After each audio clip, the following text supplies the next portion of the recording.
বিসমিল্লাহির রহমানির রহিম। বিশিষ্ট ইউটিউবার জনাব ইলিয়াস হোসেন বিদেশ থেকে ইউটিউবের মাধ্যমে এই জাতির বিভিন্ন ক্রান্তিকালে উল্লেখযোগ্য ভূমিকা পালন করেছেন, সেই জন্য আমি তাকে ধন্যবাদ জানাই। এবং তিনি একজন অত্যন্ত জনপ্রিয় ইউটিউবার, সেই জন্য আমি তার প্রশংসা করি। কিন্তু দুঃখজনক বিষয় হচ্ছে, উনি গত কয়েকদিনে দুইবার আমার নাম উল্লেখ করে কিছু তথ্য দেশবাসীকে ইউটিউবের মাধ্যমে জানিয়েছেন, যেগুলোর সাথে আমার দূরতম কোনো সম্পর্ক নেই। তিনি বলেছেন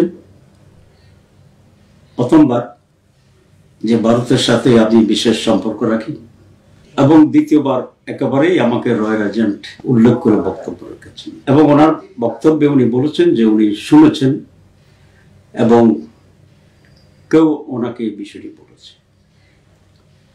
ওনার মতো একটা গুরুত্বপূর্ণ ব্যক্তি, তার যেখানে মিলিয়নস অফ পিপল তার দর্শক আছে, শ্রোতা আছে, সেখানে কোনো বক্তব্য দেওয়ার আগে ওনার বিষয়টি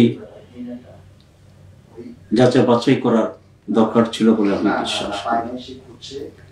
কেউ কিছু একটা বলেছে আর তদন্ত বা যাচাই বাছাই না করে উনি ইউটিউবে প্রচার করে দেবেন, এটি সমীচীন নয় বলে আমি মনে করি।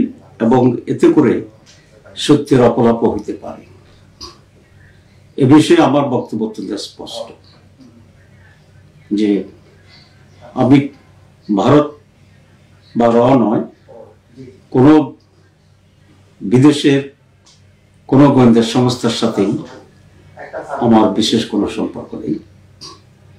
এবং আমি যে দল করি এটি অত্যন্ত উচ্চ নৈতিকতা এবং জবাবদিহিতার ভিত্তিতেই পরিচালিত হয়। উনি জামাত ইসলামীকে তদন্ত করার কথা বলেছেন।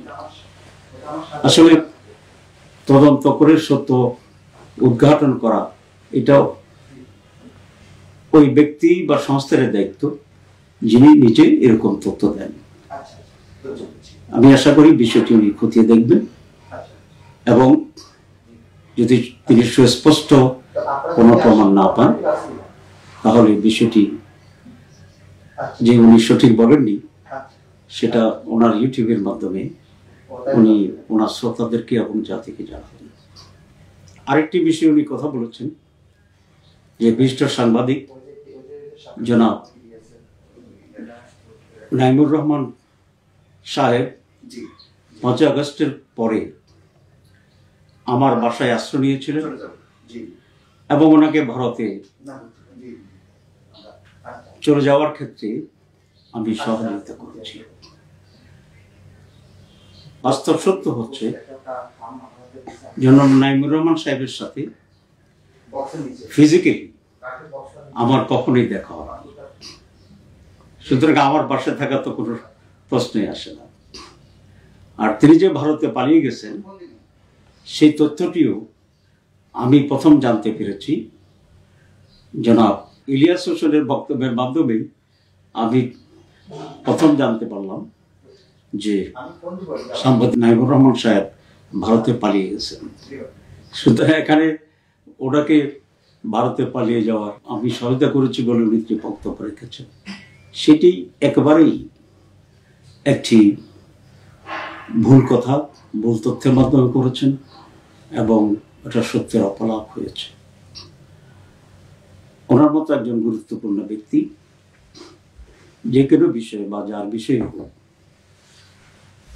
যখন কোনো কমেন্ট করবেন বা জাতিকে তথ্য দেবেন, এটাই নৈতিকতার দাবি যে তিনি বিষয়টি যাচাই বাছাই করবেন এবং সুস্পষ্ট প্রমাণ তথ্যের ভিত্তিতে সেটি করবেন।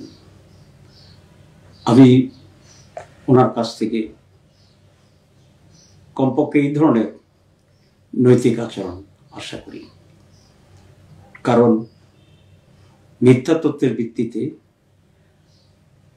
যদি সংবাদ পরিবেশিত হয় এটা মানুষকে বিভ্রান্ত করতে পারে এবং এটা কোনোভাবেই এই দেশের বা দেশের মানুষের জন্য কল্যাণকর হতে পারে না। আমি রসুল আকরাম সাল্লাল্লাহু আলাইহি ইসলামের একটি হাদিস উদ্ধৃত করে শেষ করতে চাই। রসুল আকরাম সাল্লাল্লাহু বলেছেন, মিথ্যা বলার জন্য এটি যথেষ্ট যে কোনো ব্যক্তি কিছু একটা শুনল, এটা সত্যতা যাচাই বাছাই না করে বলে বেড়ালো। আমি ইলিয়াস হোসেন সাহেবকে আবার ধন্যবাদ জানিয়ে আমার বক্তব্য শেষ করছি। আল্লাহ হাফেজ।